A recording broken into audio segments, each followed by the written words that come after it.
Hello everyone, and welcome back to another video.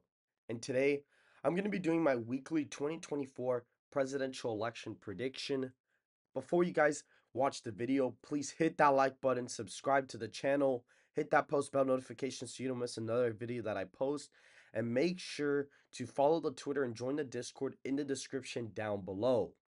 And so, guys, pretty much as of right now, former President Donald Trump is in an extremely good position to win the 2024 presidential election. If we were to go over here and just look at everything, the direction of the country Biden is sitting at as the incumbent, the approval rating for the country in the right direction is only sitting at about 25%, while the wrong track is at 64%. Usually, incumbent presidents who tend to lose re-election, usually this is, quite a big gap between. You could even see at some point in November of 2020, Donald Trump was down about 29 percentage points on this issue. But if you were to go, for example, to Obama in 2012, the spread was not as big as it was under Donald Trump. And Joe Biden's spread is even bigger than before. It's actually quite funny, but the direction of the country actually tied here,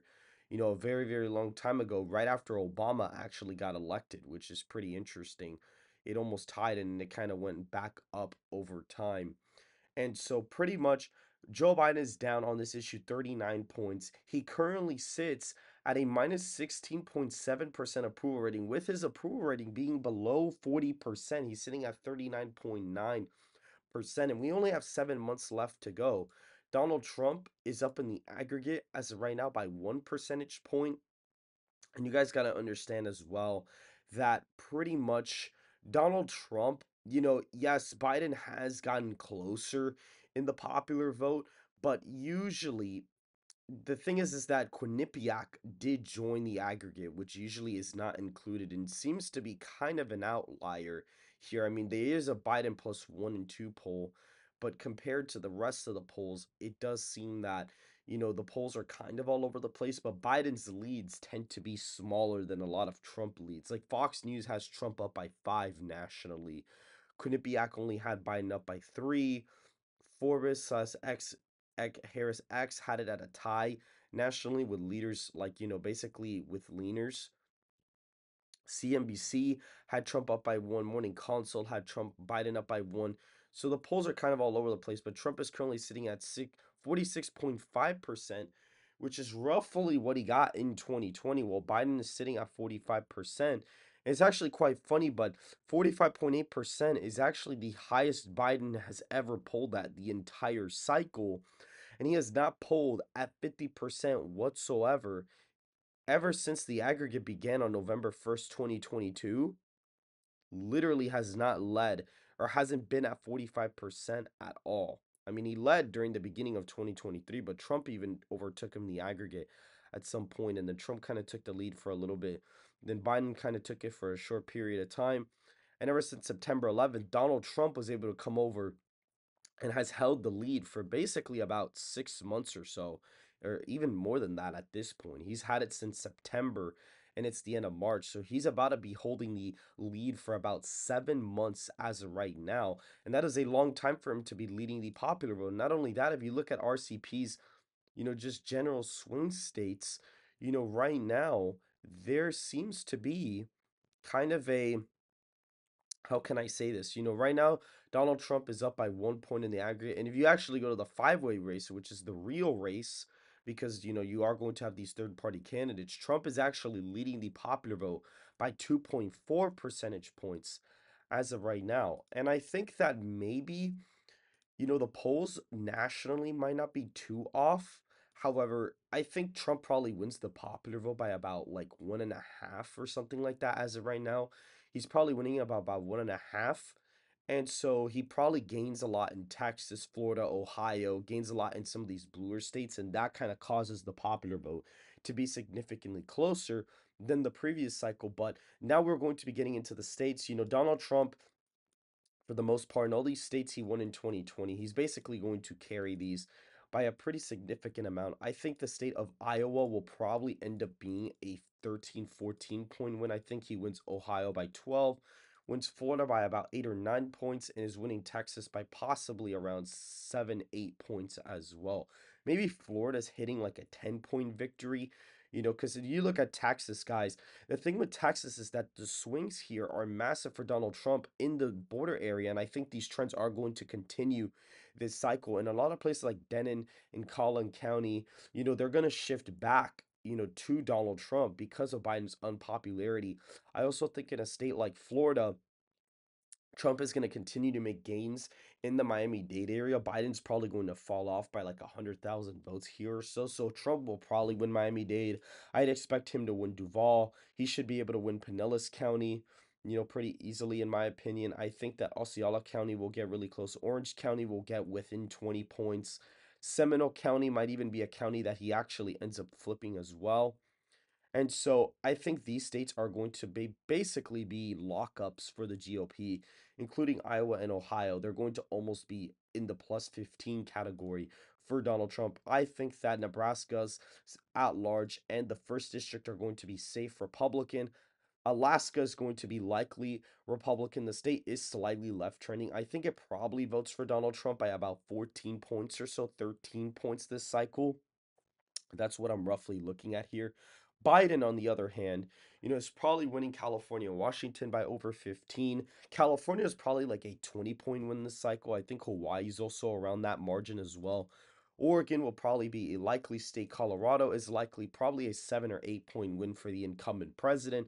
Illinois is going to be significantly close. So you are seeing a lot of African American support really go to Donald Trump, while Biden is actually struggling with this demographic. So I think the state is going to be a lot closer than it was previously. And I think that, DC, Maryland, Massachusetts, Vermont, these states are going to be safe Democrat. Rhode Island, Delaware, New Jersey, Connecticut, these are going to be likely, Democratic states as of right now.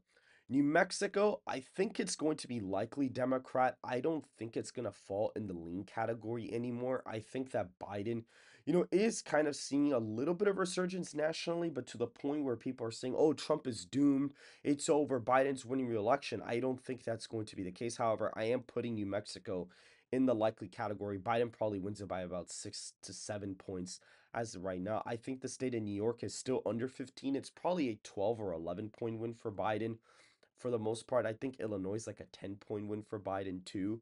So that's roughly where these states are sitting. And that's going to help Donald Trump in the popular vote quite significantly, as well as getting basically dictator margins in all these like safe red states. I think Maine's second will probably go likely Republican. I think Maine's first is still safe Democrat. And I think Maine at large probably falls under a 5 point victory. Probably goes to Biden by a couple of points. Virginia, I think, probably goes to Biden by about 3 points as of right now. The state voted for him by quite a significant amount. But if the popular vote is really shifting nationally by about 5 points, I think Donald Trump is going to be able to reverse some trends in the suburbs. Of course, white suburban women are going to be trending Democrat this cycle, which is going to help in a place like Virginia, Minnesota, New Hampshire. But I think that Donald Trump still is going to be able to make some gains in the rules, and that'll be enough to get it under 5 points. And so we're kind of here in these swing states that are listed here. New Hampshire, I think the polls here are a little bit inflated. It's been a while since we've actually gotten any recent polling data, and they haven't even included the +3 poll that actually came out pretty recently. And the aggregate stretches all the way back to September. So I'd say Biden probably wins the state by like 2 or 3 points as of right now.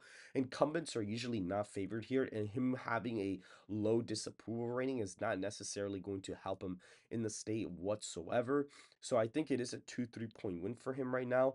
Minnesota, I could see being lean. I think it's probably going to be a 3 to 2 point win for the incumbent president, especially with a high third party vote share. It could get significantly closer as of right now. And so we're basically coming down to the swing states from the last cycle. I think Nebraska's second, is, it's going to shift right, but I believe that, Donald Trump will make gains here, but I think the state is going to shift, trend a little Democratic. And since, even though the district has been redrawn to be a little bit more, you know, Republican, I still think that it is going to be a lean Democratic stronghold as of right now. You got to understand, just because Trump is winning the popular vote doesn't necessarily mean he's getting all these states closer, winning in a landslide because a lot of his popular vote gains are from Texas, Florida, Illinois, California, New York, New Jersey, things, places like that are really boosting his popular vote margin. So just because he's winning the popular vote doesn't mean he's winning in, over 315 electoral votes, but he could be winning by a decent amount. Now, North Carolina, this state, in 2020 voted for Trump by about 1.3 percentage points. He kind of made some gains in the southern part of North Carolina, while some of these areas he actually was able to shift them Republican compared to last cycle.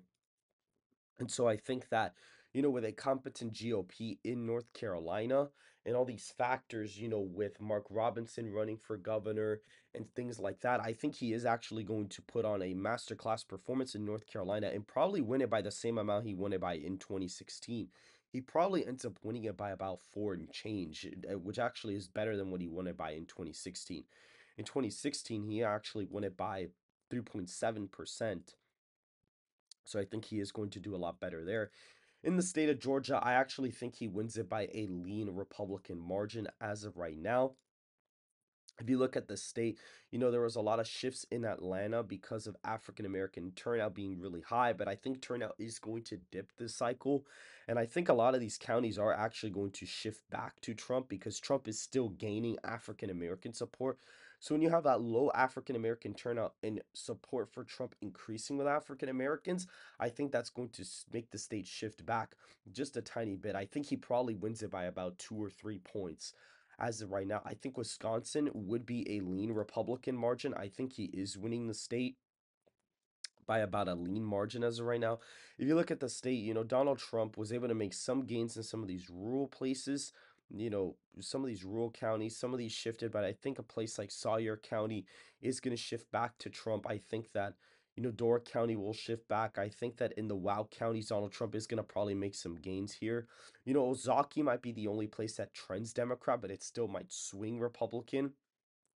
And so I think with the unpopularity of Biden, Biden probably gets about 1.45 million votes here, and Donald Trump probably performs slightly worse than what he did here. I think turnout is going to be lower than the last cycle. I think Donald Trump's probably going to get about roughly what he got here. I think he might even get 72, 73 million votes, but Biden is going to drop significantly. Maybe Trump gets like 75, 76 million, and Biden's probably sitting at about 75, 74 million. I think Biden's going to lose a lot of support in Democratic areas, and his turnout's not going to be high enough as it was in the previous cycle. And then you have basically your four toss-up states for the election. And really, Arizona, I have it going tilt Republican right now. Arizona is a state that is extremely left trending. This is going to be a problem for Republicans in the future, but I think Donald Trump is going to be able to shift Maricopa County back just enough in order to be able to actually win the county. He probably will touch 1 million votes here, and he'll probably be able to win the county and possibly get Pima County a little bit closer and stuff like that. And so at the end of the day, I see him winning it by about 0.8, 0.7 percentage points as of right now. I think in Nevada, he wins that state by probably 0.4 points. There is going to be a little bit of a Hispanic shift, especially in a place like Clark County and Washoe County. These counties are really going to be the counties that really push Donald Trump to winning that state. Pennsylvania, I think with Biden's unpopularity and just overall, metrics and stuff in the state, his approval rating is really down nationwide. I think Donald Trump's going to be able to improve in Philadelphia with African Americans. He's going to win Erie County back, win Northampton. And so basically, if you see him winning Erie by 3, he's pretty much got the state at that point. Now, Biden's probably going to make gains with suburban voters, but I think that Donald Trump, with the African American vote, might be able to reverse some of those trends and actually give the state in his column. And I think the final state, Michigan, he's going to be able to win Michigan by about 0. Yeah, I'm thinking he wins Pennsylvania by about 0.8, similar to Arizona, and he probably wins Michigan by about 0.5. He definitely makes gains in a place like, Oakland County. He makes gains there. He for sure, is making gains in a place like Flint. He's gaining, in Macomb County, he's 100% going to win that by quite a significant amount. He's been able to turn this from a Democratic stronghold county to actually a pretty Republican leaning county overall. And I think his, basically his campaigning with union voters, I think is really going to help him in the state this time around.